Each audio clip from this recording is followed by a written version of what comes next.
Right, guys, back again. I'm going to be listening to WWE and AEW One to Watch 2023 Standout Superstars of the Year, Smack Talk 579 of Smarkoutmoment on YouTube. And I'm probably just going to let it go. I'm doing some stuff in the background here, working on some games and whatnot. And if I have something to say, I'll try to do it, but I'm not just going to say something for the sake of saying something. So there you go. Thanks for checking out the video. Have a good day. Love you guys. Welcome, everyone, to the first Smarkoutmoment Smack Talk podcast of 2023. You know what that means. We're going to be getting into the one to watch for the year. I'm your host, as always, Tony Mango. Joining me, as always, are Callum Wiggins. Hey there. And Robert A. Felice. Happy New Year, everybody. How we doing? I actually get referenced in this video several times. Hopefully those vibes they read are still my going comments on. that I The good vibes, gave not the bad feedback vibes, on. those holiday blues great. or anything. Hopefully the first couple days of the new year have been treating you well, and you know me well enough. You'll know you're excited you'll know for what's going to happen in 2023 in pro wrestling and elsewhere. Drop your thoughts in the comments below. Tell us what you've been up to and everything. Obviously, tell us what your one to watch is going to be for this podcast, and so on and so forth.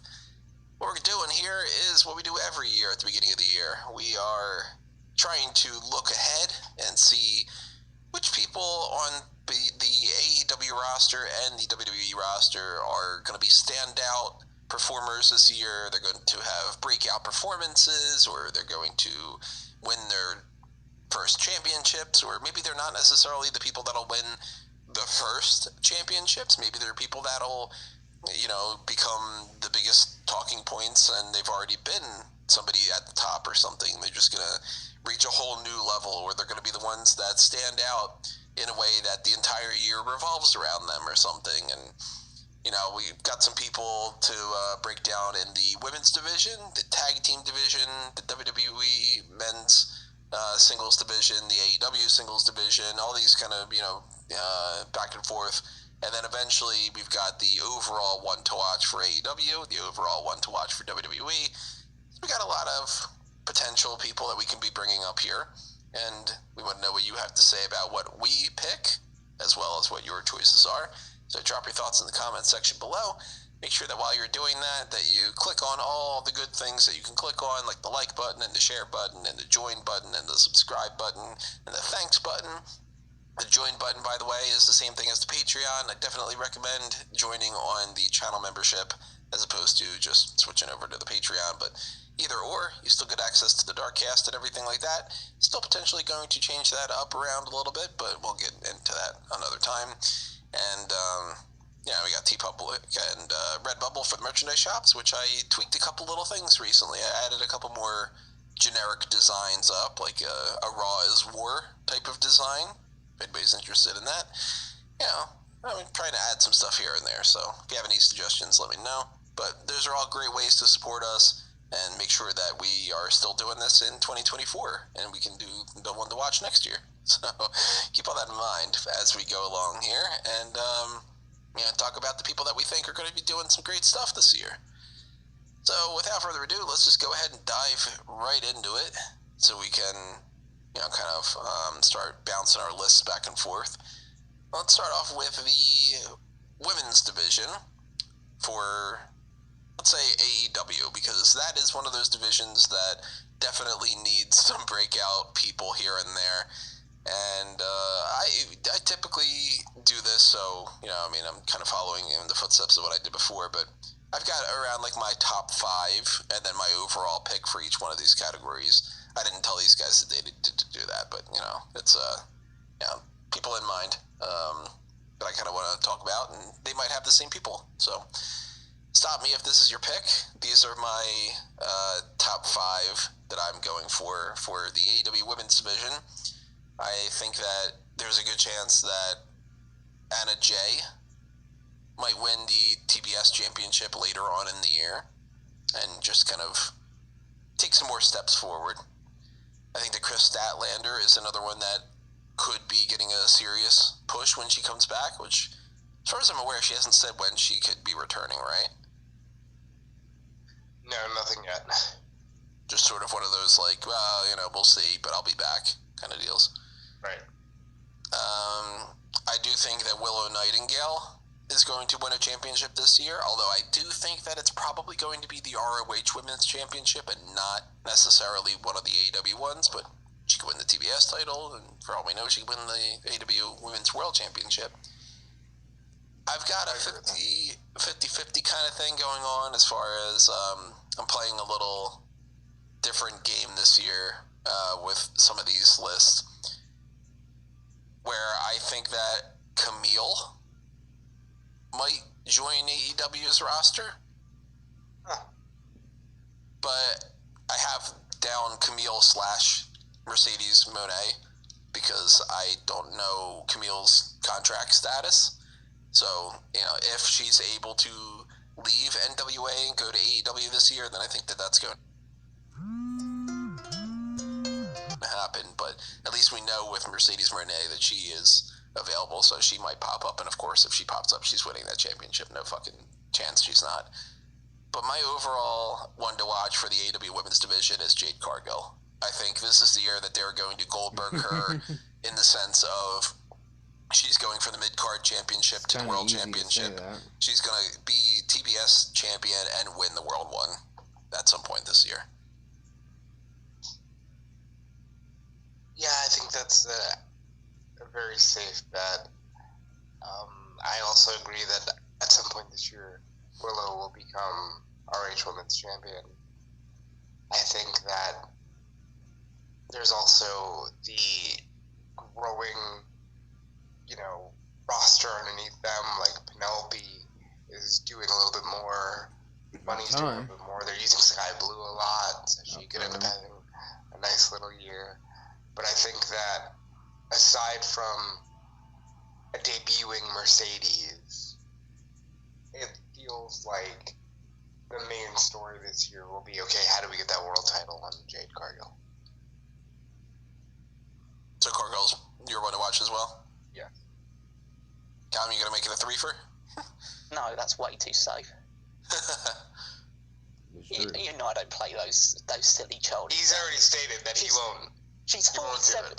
She's 46-0 and already a TBS the first ever TBS champion. Oh, just giving her the world title is really going to put her over the edge though and make her a top star in AEW.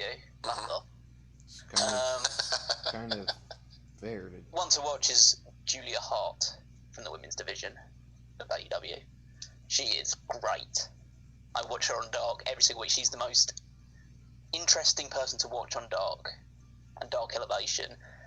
She doesn't have very long matches, but that's a good thing because she just beats people up for 2 or 3 minutes, puts them in her awesome submission, and they tap out. I don't know whether Julia Hart will win a title this year, but she'll be way more prominently featured by the end of the year than she is now. She's great. She's outside of the obvious ones, like, Jade Cargill probably will be pushed towards the world title picture. Can't really say Jamie Hayter because she is the women's champion, but she's going to have a banner year as well, and Saraya could be the next women's champion if they decide to go in that direction, and you got your Mercedes Moné if she does debut. And I agree about Willie Nightingale. She'll definitely win the Ring of Honor Women's Championship. If I'm just going to go out there and do what I usually do of just putting someone who is definitely further down the card right now and someone that I think will be in a much more prominent position by the end of the year, it's Julia Hart. Hands down. I don't watch Dark, so I don't. That's she's lost on me with that. But I know that I liked her when I was watching her before, and I was, kind of on board with that. So I totally get why you don't, but sometimes Dark does give you a gem of oh, cool, these people are actually really improving. Dark is almost all gems nowadays. I just watch it and just okay, I'm going to watch this Julia Hart match, I'm going to enjoy it. I'm going to watch Emi Sakura wrestle, and that's great, because Emi Sakura is great, and she just doesn't get any time on Dynamite or Rampage. This week's one had Chris Daniels versus... it's Chris Daniels versus... Brian Pillman or something? Brian Pillman Jr. Oh. Yeah, Brian Pillman Jr.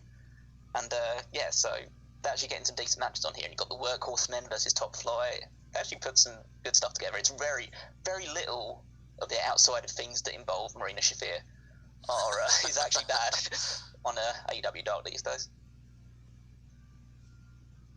Oh, somebody to pay attention to then for sure. let's switch over to the AEW or to the WWE Women's Division. Again, with all these lists, stop me if they're your main talking point. Runner-ups for me are 3 people from NXT: Nikita Lyons, Tiffany Stratton, and Zoe Stark. I think that those are 3 future title winners. I think that there's a good chance that Zoe Stark is the next women's champion that beats Roxanne Perez, and then Nikita is the one that beats Zoe Stark. I think Stratton, when she is back in action, has a good chance to level up quite a bit. For some reason, I got a feeling that she's going to win the tag team titles. I don't know who with, but that's just one of those nagging little thoughts that I've had. I think you still do need to watch out for Bianca Belair, even though she is already at the top. I think that maybe she might end up having another really good year, although I expect her to probably lose her Raw Women's Championship at some point, probably WrestleMania or so. But I'm going to go with Raquel Rodriguez. And maybe it's just the Charlotte Flair thing popping back up and all, but I had thought for a little while there, a couple months ago, that they were going to go with Charlotte Flair against Raquel Rodriguez.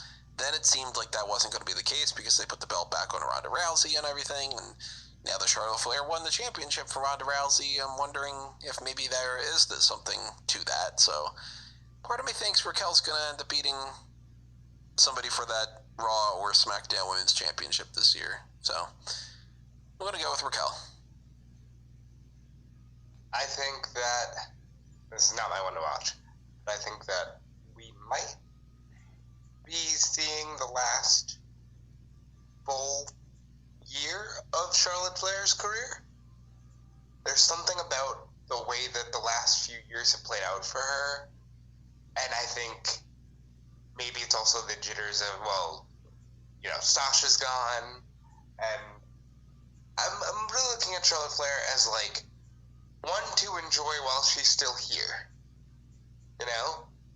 And I think that this could be a really strong year for her after she took most of last year off. But I am focusing in on the NXT world, and I have 2 main ones. First of all, Thea Hale, I've explained that I think she's the best part of the show, and it looks like she could get more airtime this year, which would be good. Girl fight! But my one to watch is Sol Ruca. Huh. This girl's good. I think that, like, had she come in at the start of 2.0, she'd be the champion right now. There's something about her. I think that she's really, really fun to watch. She has a presence that feels like, yeah, any promoter would put this at the top of their card if you're just looking at it from a visual perspective. And that slingshot cutter that she does, she nails it perfectly, and it's captivating the internet. And I think that she's got real room to grow and become the next top babyface on NXT. That's a good pick. I can get behind that pick. Before I make my choices, or give my suggested ones and make my final choice, I need to ask the guy who knows the guy with the scoops. Who is this mystery girl who they did a promo for on NXT? The anonymous girl? Yep. Is that supposed to be the same one? Not the anonymous one, the other one that they had some sort of video package for. The one that's going to pop up next week for the New Year thing. For a while, people were thinking that was Strat. But I think if it's not her, I think it's Lola.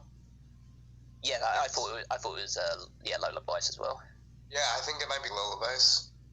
That's still not my pick, but I'm just wondering whether it was someone that was a bit more recognizable. Honestly, Stratton, to me, with the Gossip Girl kind of vibe that the anonymous thing is doing, feels like she'd be good for that. But we'll see. Wanted to be fully informed before I start making some choices. I'm looking at people like Lyra Valkyria, or however they pronounce her name. Valkyria. It's just a dumb name. I think it's Lyra Valkyria. But, like, they fucking, I don't know, it could be Lyra or Lyra, and it's Valkyria or Valkyria, or, It's definitely Valkyria, judging by how she said her own name. Okay, Valkyria, but Lyra Valkyria, maybe. If a Valkyrie.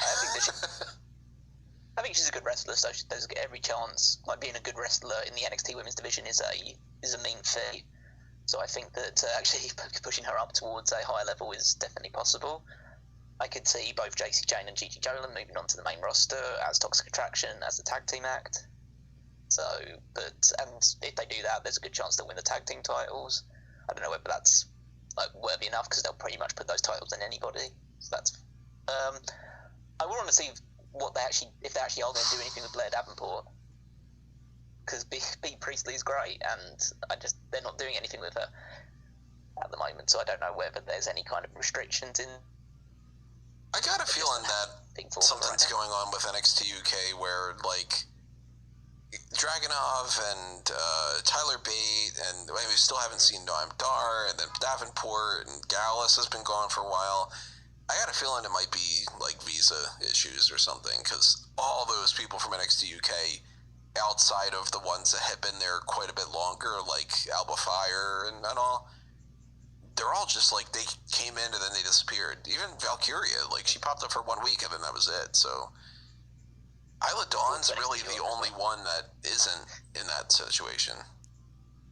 Yeah, we don't know if the end of this feud with Alba Fire, and then she'll just disappear again. So that might be for her. You never know. Let's see who else could potentially be. I think there's not really anybody on the main roster that I'm super interested in. The only one that I even think of in the main roster that I'm interested in for being pushed is Naomi. Because I think Naomi's coming back. Yeah, I'm assuming that she's just going to pop back up, yeah.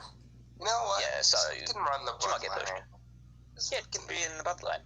Why not? Like, I think that'd be fun. That's the biggest way of, like, pushing her up. I mean, you look at other ones like Candice LeRae might win the tag titles because everyone wins the tag titles eventually. But I don't see anything super significant for any of them beyond Rhea Ripley, and I don't think that's a big enough jump for one to watch, because Rhea Ripley's already well established. She's almost certainly going to win a women's world title this year. I don't know whether that's against Bianca Belair or against Charlotte. Either one. They could finally have her beat Charlotte at WrestleMania. Who knows? It could be that, yeah. So, again, sticking to my guns of going outside the box, I'm going to go for Ava Raine. Yeah. And that will also lead into a lot of my some of my other predictions later on as well. But I don't know how good she is in the ring, because we haven't seen it yet. But I have actually pretty high hopes for this. What's that? I had the name a minute ago. Yeah, the Schism group. So yeah, and she's part of it. So whether she does end up like just debuting in the ring and being like have the whole apple doesn't fall far from the tree, being with her and Dwayne, we'll see. But I think that there's a good opportunity for her to establish more of a presence.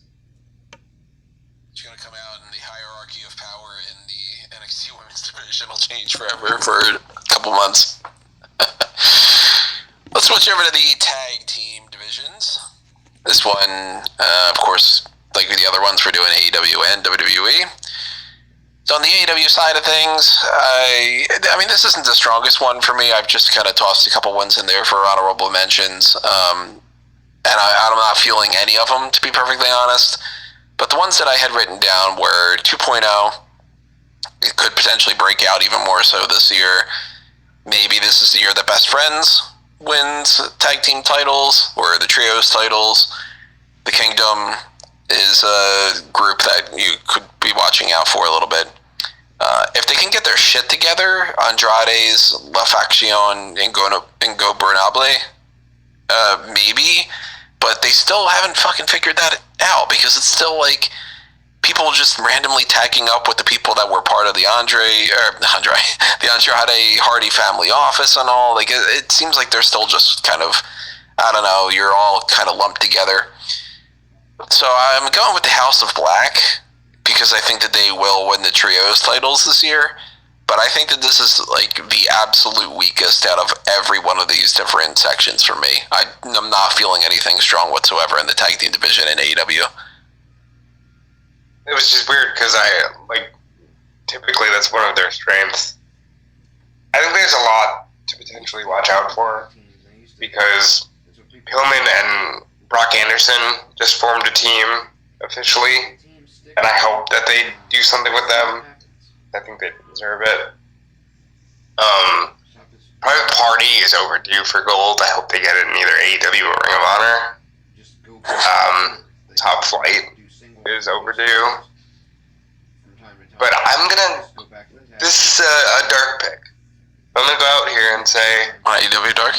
I think this is the year that the Iron Savages become main fixtures on Dynamite TV or Ring of Honor TV, but I think that they work their way up to a tag team championship opportunity. The former Bear Country, if you don't know them, Tony. Oh, they're going by Iron Savages now? Yes. I gotta change that into my list then. When did they switch that over? Oh my god, it's been like 6 months. Oh. Okay. I didn't know that either. I've been watching Dark, but I just didn't actually pay attention to that because I actually don't really watch their matches. I skip through their ones. Is it just the two of them, or is it? They're just Bronson and Boulder. They're not Bear Bronson and Bear Boulder. And they have a manager now, but who's their manager? He doesn't always show up.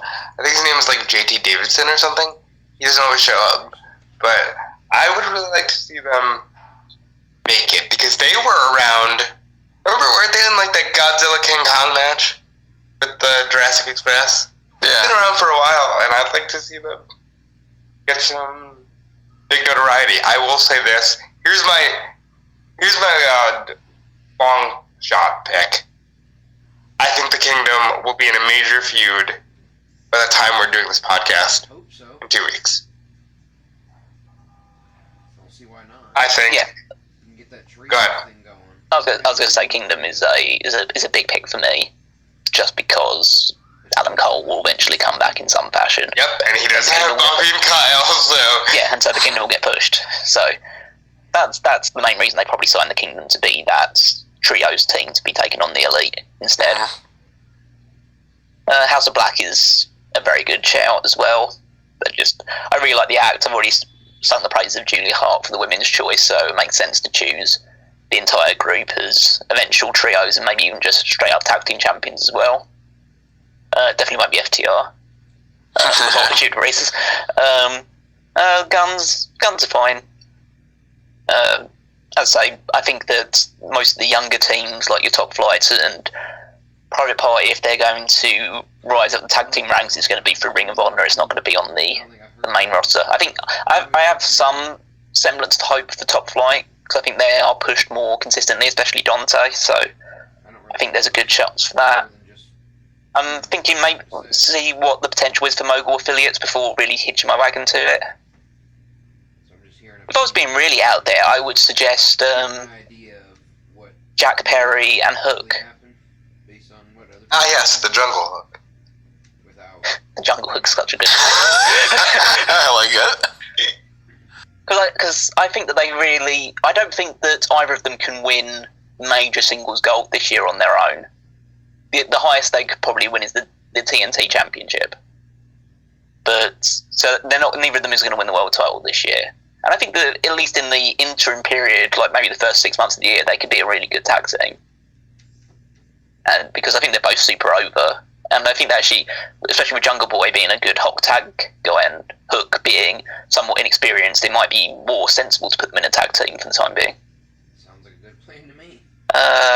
Let's see, but I think that overall I'm probably going to echo Tony and go with the House of Black. I think this is the year to put them in the trios, just have them dominate that for a while. And I just don't see any other tag teams really getting super elevated beyond that point, or at least nothing consistent who isn't already a top tag team right now, like the Acclaimed or Death Triangle or the Elite.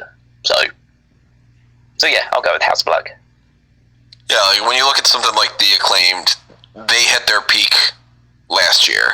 And, they're going to probably hold those tag team titles for quite a bit into 2023, but I don't think anything that they're going to do this year is going to match what they did when they won those titles for the first time. So, for anybody that's wondering, why aren't they claimed on here? They're fantastic and everything, but, we're talking about people that are going to, do something different or, level up in a different type of way or whatever. I'd also give, a small shout-out to John Moxley and Claudio Castagnoli. Because they should be a tag team and win everything. Just everything. I think that was the one misstep of the Blackpool Combat Club, that we didn't just get Moxley and Bryan kill everybody on the roster. I was looking forward to that. Are they even still Blackpool Combat Club anymore, or are they just a group of people that are hanging around each other without a name? They're still... Well, Bryan's not there for some reason, but the other three, they're still BCC. Well, Bryan's too focused on MJF right now, and the other three are still doing stuff together, so... Well, on the WWE side of the tag team division, I think that the Creed brothers are still a team to watch out for, especially if they come up to the main roster this year. There's a chance they can stick in NXT and win the tag team division titles there again, but I think Indus Sher is definitely a team that's going to win those NXT tag team titles at some point. I kind of thought that maybe they would have won that from the New Day on that January 18th show that had been pitched from the India, whatever they would have, the Superstar Spectacle or something, if they wanted to call it something different, but that's not happening right now. It's going to be pushed off to another point of the year, so maybe we get Indus Sher against the New Day just on something after Vengeance Day or so. But I think that they are going to win those titles. I think Pretty Deadly is going up to the main roster this year, and that they should definitely be a tag team to watch out for because they're a lot of fun. Still banking on Kevin Owens and Sami Zayn winning those titles from the Usos at WrestleMania. Maybe it won't go that way, maybe it will, but until we get something that points in the opposite direction, I'm going to hang my hat on that prediction. But here's a prediction for you. My one to watch in the tag team division at WWE for this year is The Revival. I think FTR not only losing those 3 sets of tag team titles in a month, but having their issues with being pro-CM Punk in an environment that is very anti-CM Punk right now in AEW. Their deal is up in April, if I'm remembering correctly. I think they're coming back to WWE. And I think that they are going to hold tag team title gold by the end of 2023 for sure. I think that's very likely. Heard it here first. Well, if it happens, credit Tony. He's the first guy to ever say that the Revival were going back to WWE. Yeah, I didn't read that link. First ever, yeah. Nobody else has had this. First podcast of the year. He's the first podcast on this podcast, so good for him. It's anything like my Bray Wyatt prediction, though. that was spookily accurate. I guess nobody could have predicted that either. You know what? Fuck you, Bray Wyatt. I'll keep this short and sweet because honestly, until the Usos lose, the tag team division is so dead. So my only surefire prediction is that before this year is out, Giovanni Vinci and I was calling him his old name, Ludwig Kaiser will be tag team champions. I think they are the ones to watch. If I had to say another team, I'm going to echo a team that Tony mentioned and say Indus Sher. I think there is a chance they could beat the New Day at Vengeance Day and then take those titles to whenever they go to India. But my one to watch will be Imperium, but specifically the tag team too. Firstly, I want to update my women's pick for the WWE one because I've decided that the name that I missed, Ivy Nile instead. I'm going for Ivy Nile. That's a good pick. I just think that they've put a lot of focus on the Creed brothers for the Diamond Mine, so I think this will be the year that she actually develops some prominence I think they want to protect her at the very least. That's a good sign. So yeah, I want to update that just because she's actually wrestled and Brian hasn't, so I don't want to put that much of a risk on it. Tag teams. Heck, if they get a storyline nowadays. I like Malik Blade and Idris Anofi. I think they've got a lot of charisma, but I just don't see them winning anything significant. Right. Indie Shares, yeah, they'll probably win the NXT tag titles. Pretty Deadly is a really big one. I'm surprised that no one said Kevin Owens and Sami Zayn. Well, he mentioned that. Yeah, I did. Yeah. Oh yeah. But I haven't actually gone for them. I guess is the thing, because it feels like it's the obvious pick for a lot of reasons. I'll back the trend by going for some women's picks. I think Asuka and Io Sky will be a tag team by the end of the year. That'd be nice. I could see that happening for sure. And Dakota Kai and Raquel Rodriguez. Wouldn't shock me. I'll just go back to that eventually. None of the other ones really stand out to me or anything that would be super special from the women's side of things, unless I can't see anything else going too major. Maybe Ronda Rousey and Shayna Baszler. They decided to just switch that up and decide, okay, well, they're just going to be a tag team, and we've moved past Ronda being in the world title picture. She's just going to be a tag team champion instead. You know what? I wouldn't be opposed to it, especially if they want to give her some kind of prominent match this year. Give her the tag team titles. Give her and Shayna the tag team titles, please. Again, I'm just looking at some tag teams that I could make as well as ones that already exist. The one that's immediately springing to mind is Dragon Lee and Angel Garza, for some reason. I think it's the heritage side of it, but I think that could work if they decide to put them together.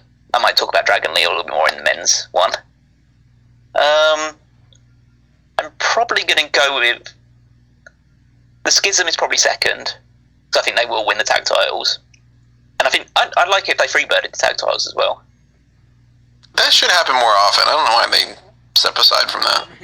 Well, the New Day unfortunately can't do it right now. So Yeah, but I mean, even when it came to like the Undisputed Era, were one of the only teams that were really doing that outside of the New Day. But they've had some other trios or foursomes and stuff that they could have done that with. I wouldn't be opposed to seeing like the Usos and Solo Sikoa team up at some point and be like, all right, tag team titles are on the line. It's a 3-on-3 match or something, But barring that, I'm going to go for the Hurt Business. Oh, that's a good one. They were teasing that this week, weren't they? Yep. Had a backstage segment with MVP and Shelton Benjamin and Cedric Alexander. Talking to Adam, who is currently in a thing with Bobby. So I think that might actually be something that happens. Yep, so I'm banking on the Hurt Business coming back and running roughshod over WWE again. And that could eventually lead to a match that I would be excited for, Gunther versus Bobby Lashley. First of all, that's amazing, and I would love to see it. But I'm going to throw out another tag team, because since we're saying some predictions of, Hurt Business might get back together, the Revival might be back in WWE. I think that Chelsea Green and Deonna Purrazzo will be WWE Tag Team Champions at some point. That's a good shout as well. When's Deanna's deal up? It's been up. Oh, More than a contract. So that's definitely a possibility. I thought that she probably had a couple more years left on her. Nope. We know that she's much more likely to come back to WWE under Triple H. She's part of that sort of regime. She's working hard to kill on Friday the 13th. So is Cardona and Myers. And the only one of any of them that have signed is Brian Myers. Now I know, Cardona and Myers are close, but I still think that everybody else could go do their own thing. And he could just be like, no, I'm happy here. I want to kind of be a big fish, a small pond. Plus, realistically, I mean, if you got Brian Myers back in WWE, he's probably going to be more of like a performance center coach. I don't think that Kurt Hawkins will suddenly get that, like, Christian comes back and then eventually wins the world title and feuds with Randy Orton type push or anything. No, because I think that if anybody's going to get that, it'll be Cardona. Right, yeah. So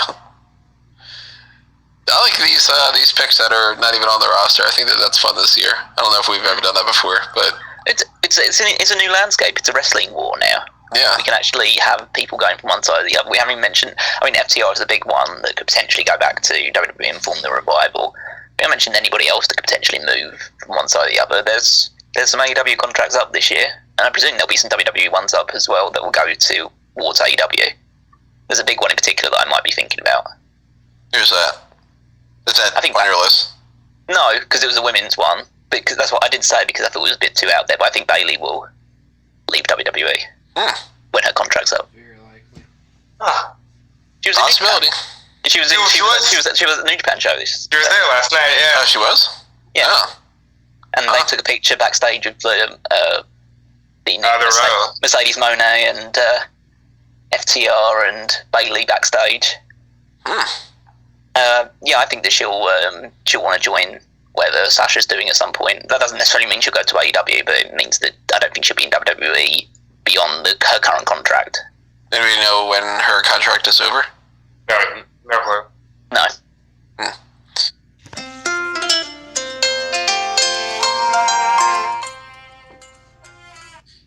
that's definitely at least one to watch out for in that capacity.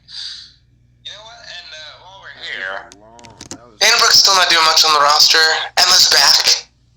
Put them together. That's what it's tag team. To be like, hey, remember this tag team that was there for like 4 months and like 7 years ago? Whatever.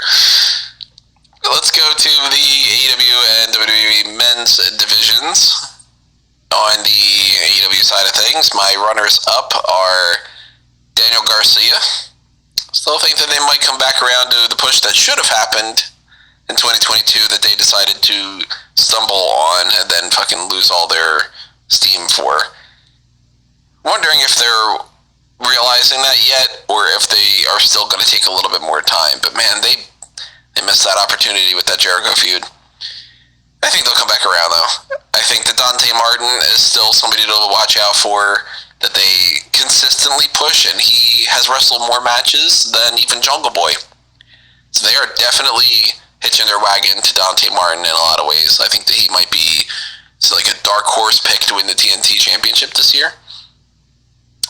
It would put some stock in Powerhouse Hobbs winning that TNT Championship in 2023. My outsider pick is Juice Robinson. I do expect him to eventually sign with AEW and or Ring of Honor. And to he has already signed, yes. He signed with which one? And with AEW. He's definitely signed. Like they didn't give him the graphic, right? No, well, they never gave him the graphic. But when he had the match against Joe, Excalibur said newly signed to AEW. Okay, so yeah, he's going to win some kind of championship this year, I think. But I'm ultimately going to go with a safe pick and say Ricky Starks is going to win at least the TNT Championship this year. I don't think anybody's going to win the World Championship from MJF. So it's like that's kind of the peak to me. Is like, all right, are you going to win the mid card belt? I think that is a very safe pick, and I first of all I agree with it. I think Ricky is set to have a really breakout year. I also want to say that I think this is the year that Darby Allin headlines a pay-per-view. He can't beat MJF, kind of like Tony just said, but I think he definitely headlines one of the pay-per-views against MJF for the world title. But overall, and I am the guy that works with the guy with the scoop, so you think I might be smarter than this, but fuck being smart. I am going to say CM Punk is my one to watch in AEW. I don't think he's done yet. I just don't. He's been way too open about everything, and for God's sake, but he even responded to a headline from Dax saying, oh, find a way to make it work, saying, duh.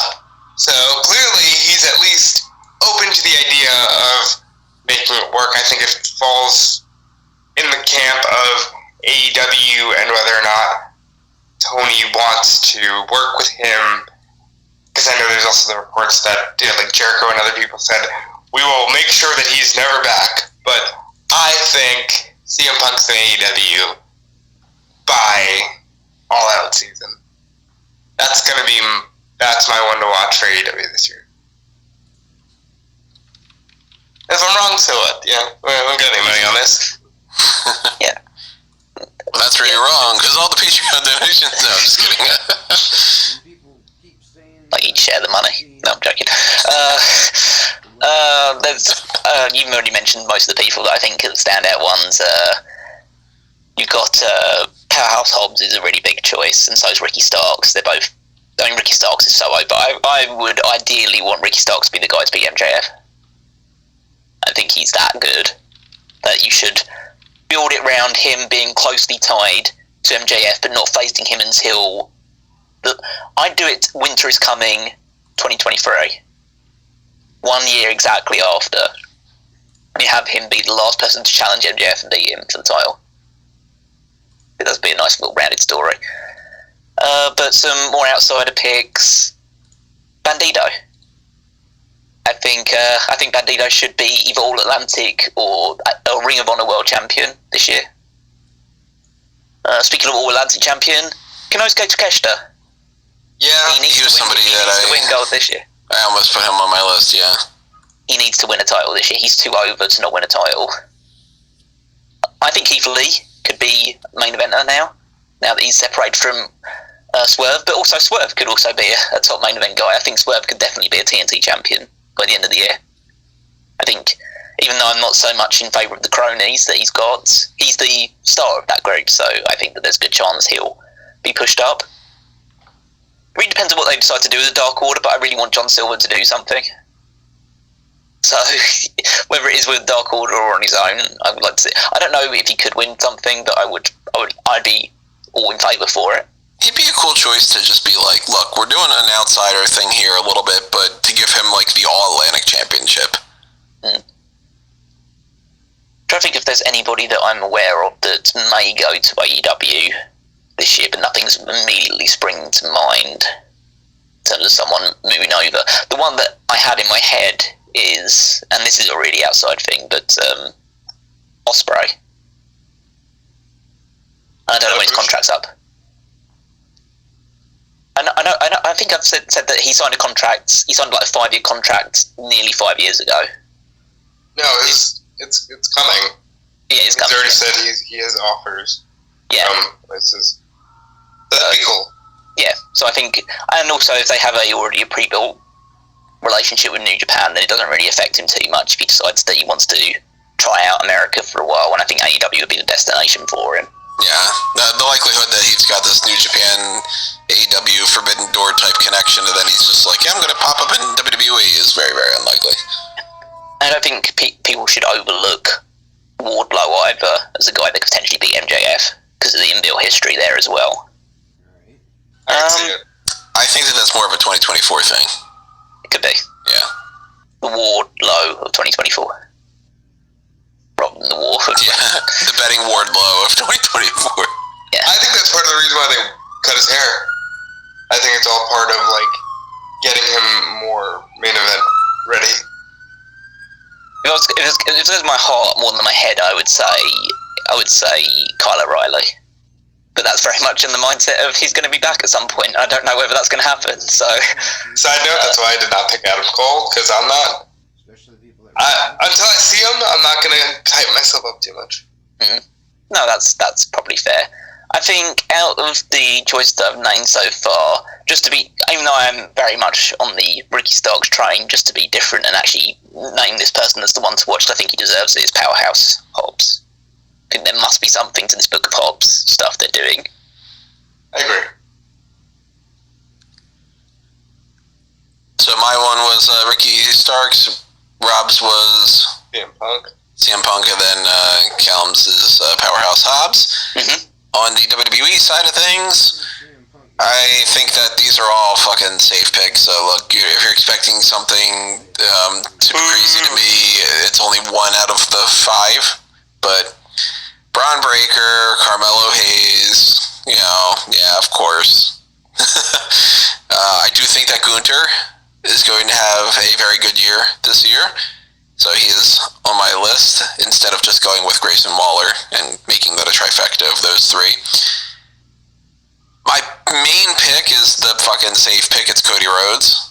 But the more interesting one that I have is my 5th, not even in the company, but it's still somebody to watch out for, is Nick Aldis. I think he's popping up at the Royal Rumble, and I can picture him being somebody that they give a solid push to in 2023. Maybe he wins the Intercontinental Championship or something along those lines. But despite the fact that Nick Aldis is not in the company, that makes it kind of hard to make him somebody that I pick for the one to watch. So I am going to go Cody Rhodes because, look, I mean, it's somehow looking more likely right now that Cody Rhodes is going to beat Roman Reigns at WrestleMania than The Rock is, and it's like, I don't know what's going on with The Rock. I almost want to break out your GIF from Living Daylights. Living Daylights, where it's like, I told you I was going to stop mentioning Dwayne because I said they're really not making it a point to say it's going to be him. But I do agree, it does feel like Cody is a very safe pick. In fact, I think those vignettes are just going to lead to him saying, oh, by the way, on Saturday I'm going to be in the Royal Rumble. See that? If that's the case, yeah. I'm going to go with some NXT names. I like Big Body Javi. There is something there where I think that this kid, they see something in him that they give him airtime every single week. Because there's a lot of people that they don't. Because Zion Quinn fell off. But this kid gets airtime every week. So I think that there's something there with him. I think, kind of similar to how I said last good year of Charlotte, if we get Randy back, we better enjoy it. Because everybody's talking about he just might not come back at all. And I think that's just that's such a shame. I don't have to enjoy it. Fair enough. Listen, it's safe, and I don't care if we are not talking about major star Carmelo Hayes. At the end of this year, they have fucked up.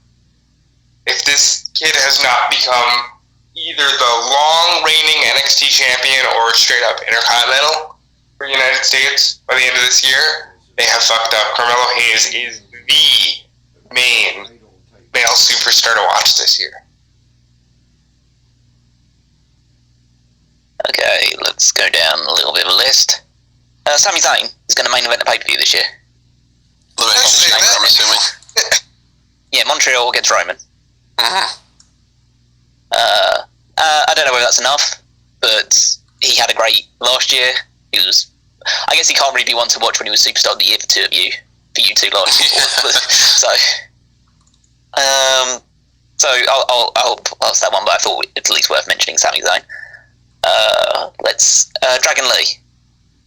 They've got to push him in NXT. He's their big new indie acquisition, and so I think he's going to win the North American Championship. I don't know if he'll go much further than that, but he'll definitely be pushed heavily because they need to give an indication that they're pushing people again that are from the indies rather than just jacked up former NFL guys. I'm more interested in if his signing is going to lead to a kind of resurgence of a bunch of indie signings, or if he's one and done. I think there'll be a few, but just none that I'm super aware of. And I think there's going to be an influx of AAA people because there seems to be an ending of the relationship between AAA and AEW, and so that opens the door for a relationship between WWE and AAA. Charlie Dempsey, although that might have to wait till next year when William Regal can become his manager. I think he's winning the North American title this year. Yeah, I think that there's a very good chance. I think he has a presence about him, which I think they really like. I mentioned the Schism, so Joe Gacy would be part of that as well. I could see the Schism holding all of the male gold at the very least, and by that I mean North American champion and tag champions. They could do that gimmick for a little while. Josh Briggs. Yeah. I think they'll break up this year, and with Brooks Jensen going heel, and I think this is a good opportunity for Josh Briggs to build up a reputation on his own. I'm only going through my NXT picks right now, because my big NXT pick is actually not Carmelo Hayes, even though that's I didn't want to pick him because it's safe, and I don't play safe. I'm going to go for Julius Creed on his own. And it's not crazy because I mean he's definitely being treated as the bigger deal between the two of them. Yeah, and I really, really like him in the ring. I think that he's very solid. He's tall. He's athletic. I think that if they do make Carmelo Hayes the next NXT champion, I think he's the guy that beats Carmelo Hayes for the title. I can see it. That would be my NXT pick. Going on to the main roster, you're looking at... I'd say they've got to. They don't have to, but surely they'll do something with Santos Escobar this year. I hope so. Because from the Bloodline, the most interesting one outside of Sami Zayn is Solo Sikoa. Because he's the only guy from the Bloodline that hasn't won a title yet. Outside of that, really, I guess he doesn't really count because that North American title reign didn't count really. So I don't know. Dominic Mysterio, if they decide to go in that route, same route with Bronson Reed. Oh, actually, another one for NXT I was going to mention is I think Grayson Waller's getting called up and he's going to become the Miz's sidekick. And then eventually replace the Miz. Like just kind of. He'll be the Miz on TV, and the Miz will be like he'll still be there, but he won't be as prominently featured. He'll be like Grayson Waller is the new Miz, and the Miz has to be something slightly different. Like he'll have the talk show and do all the stuff, and he'll be on TV all the time. Other ones, I'm thinking. I mean, Logan Paul will be back at some point. Yeah. I assume Logan Paul will win a title this year. I just don't know which one. Cody's obvious. Trying to think of who else. Do I go with the wild one or do I go with the slightly safer one? Wild. 2023, go with the wild one. Okay, wild one. Sammy Guevara. In WWE? Yep. I'm curious. Fill us in. I think that he is too much of a backstage handful in AEW. I think he's rubbing too many people the wrong way, and the AEW audience absolutely hates him. And not in a way it's like, oh, he's such a great heel. It's more like, yeah, just want this guy gone. And I think that he has a good relationship with Cody Rhodes, and Cody will work a way to get him into WWE. So I think that he will have his contract terminated with AEW if it isn't close to expiring already. And I think there's a good chance it is expiring because he's one of the day one signings.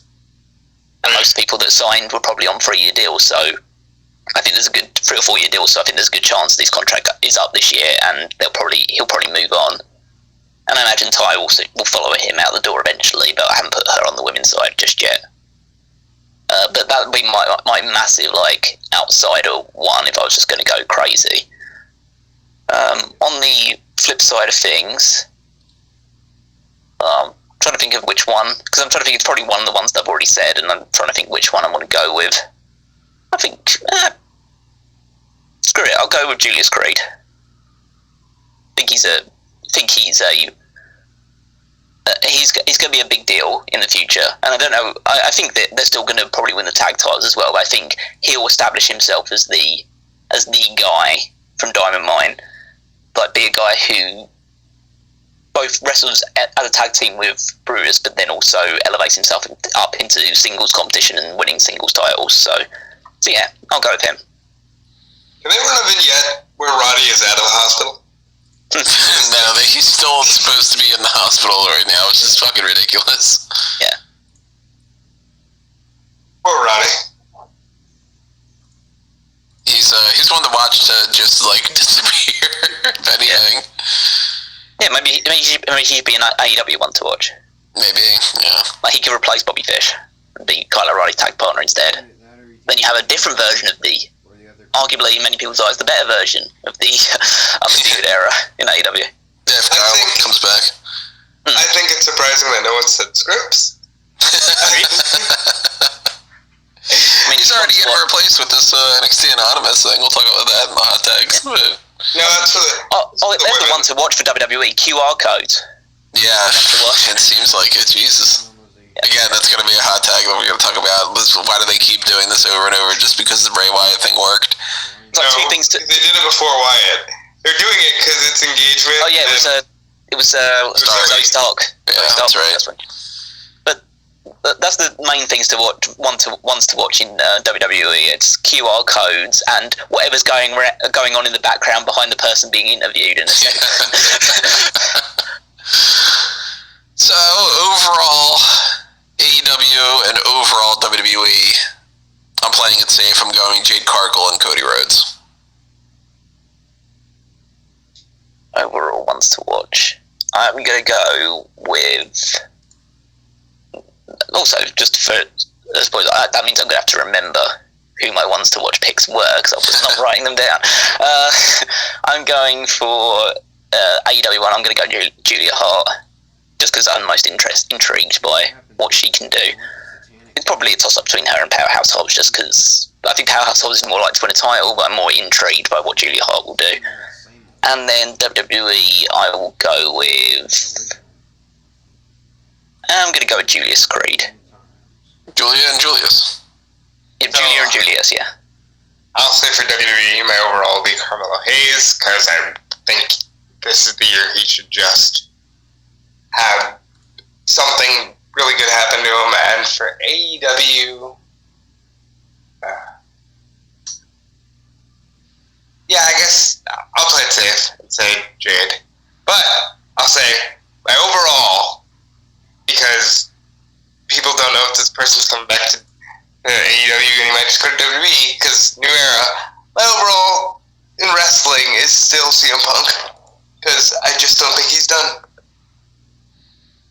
Well, of course, we will see how this all plays out, because we don't know how, this is all going to go. This is all just prediction-wise, but I didn't write down what we had last year for our one-to-watches for everybody.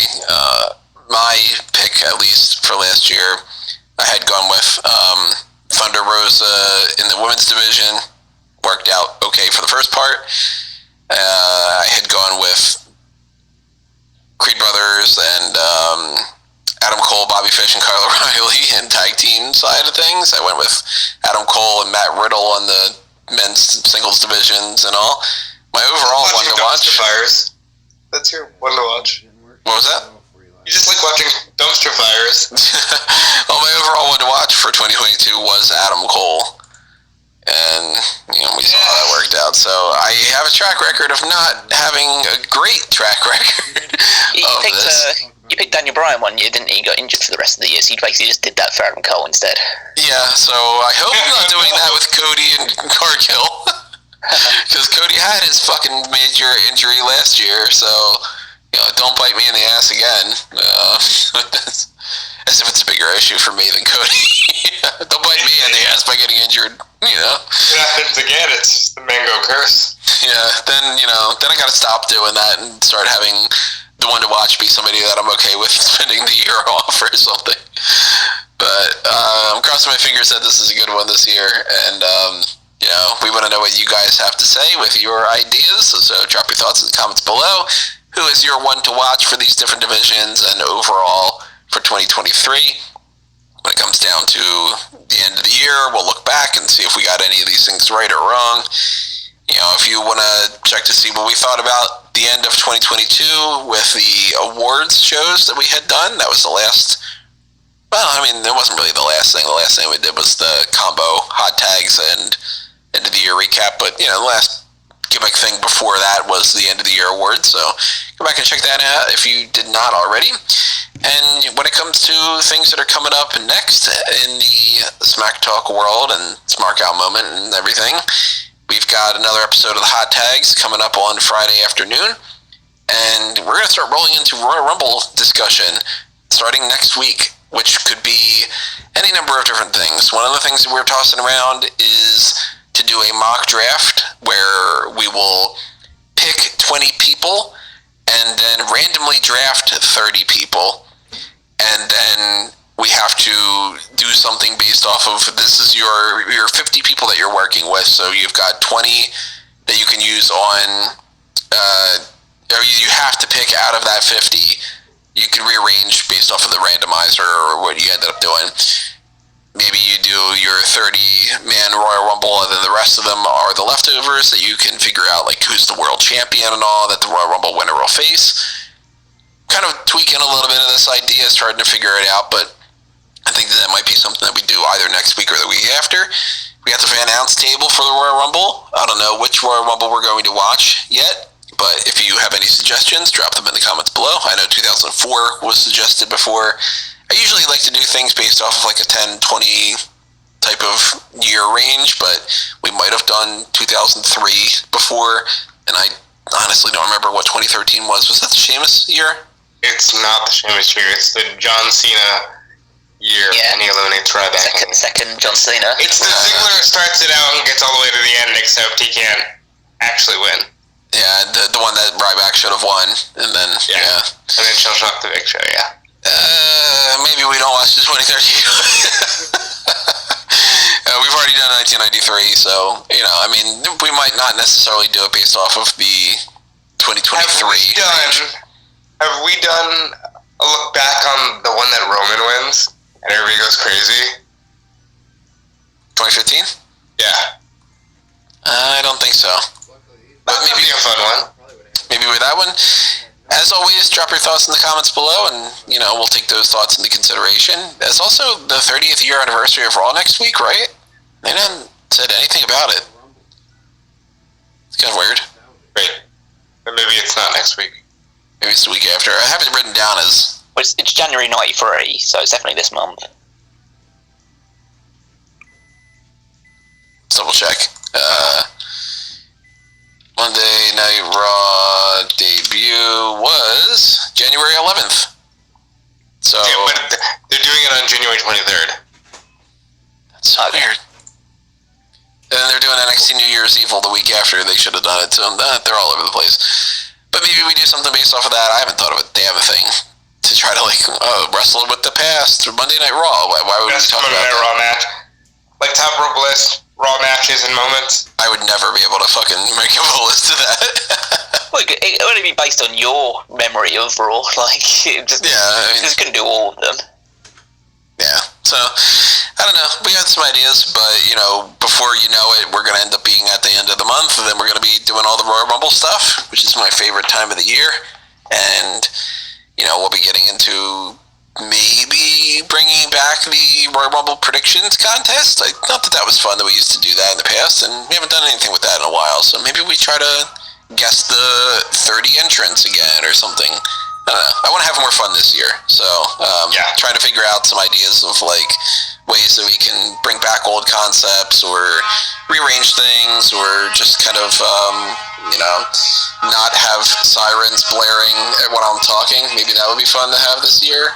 Good luck. Yeah, I highly doubt it. I had a dream last night that the entirety of New York had a tsunami that was going to flood it all, and Spider-Man was trying to evacuate everybody, so maybe I've been hearing this all night. I don't know. Point being, Royal Rumble's coming up, and that's fun. So we got some stuff coming up that'll be hopefully talking about that, but Hot Tags is next. And as always, if you want to support us and kind of hang around here and show us that you love us and all, you hit the like button to tell us that you like this podcast. If you're listening to this on the audio-only platforms like Amazon Music or Spotify or something like that, by all means, send a tweet or something. Just let me know. Sometimes if you just hear a random oh man, I really enjoyed this episode, something that can be a real morale boost. But pick up that merchandise on Redbubble and TeePublic and subscribe and join and follow and like and share and all the good stuff when it comes to Patreon and whatnot. And if you go to amangotree.com, you'll see a link list of a whole bunch of different things, including fanboysanonymous.com, which I definitely want to do more of this year. And you can find me at Tony Mango on Facebook and Twitter. And you can follow these guys are up to as well. Hit them with your plugs. Yeah, you can follow me at Dude Felice on every social media platform. You can check out my writing on Fightful and WrestleZone, and you can just continue to support. As Tony said, anything helps. Morale boosters will be a big help this year, so we always appreciate that sort of thing. But now I give you the Callum Wiggins. You can follow me on Twitter at Wigmeister14. over on the Smarkoutmoment website, you can always check out the Power Rankings, the new edition every single Saturday, where I rank the WWE superstars from 10 to 1 and see who's sitting on top of the rankings this week and why it will probably be the Bloodline again, because it's almost always the Bloodline. There's 5 of them, and they usually win matches. But you can check that out, and you can also check out the Fantasy League, also at wwefantasyleague.com, where we're continuing to battle it out to pick up points and the journey towards WrestleMania to see who will be victorious, and it is very close between 2 of us. Draft. Alright, everybody. Well, that is it for the One to Watch for 2023. We will see you next time. But for now, this has been another Smark Out moment, and we are being counted out.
I have to die for you.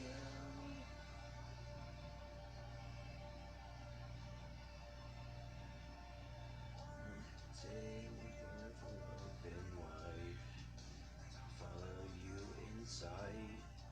The only hell I know is without you. Someday when galaxies collide, some different stuff.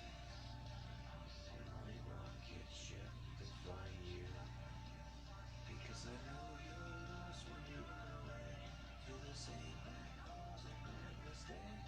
Taking on my wheel just to run away.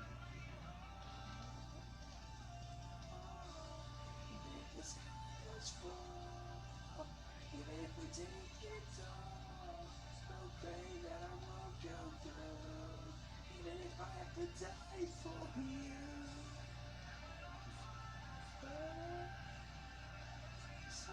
Side, no pain that I won't go through, even if I have to die for you. Yeah, yeah, yeah, yeah, yeah,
crap.